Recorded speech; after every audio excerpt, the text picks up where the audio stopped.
if you've scrolled past Squid Games on your Netflix and you don't know whether you want to jump into it or not, if you don't know what it's about, the only real comparison and closest comparison I can think of, and I've been saying it to my girlfriend for the past day and a bit, it's kind of like the Japanese version of the Saw movies. If anyone has seen the Saw movies, they're pretty gory. They lean into the gore factor and the horror of it.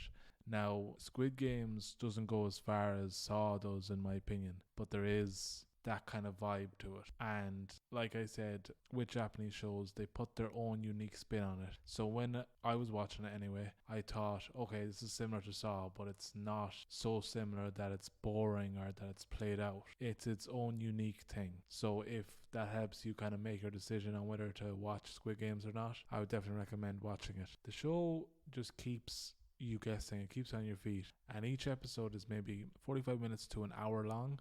I love that each episode is 45 minutes, maybe an hour long, because they do get through so much and the show is so good. We've binge watched 6 episodes over the last day, and the quality has not dropped so far. I have no clue whether this is a one and done type deal, whether it's season 1 and the show is going to be done, because it does look like the show is going to come to a natural conclusion, or whether season 2 is already on the books, and if they're planning on season 2, I would definitely watch it, because this show just hits all the right notes for me. The action is great, the storytelling and the writing of the show is excellent, the acting is great as well.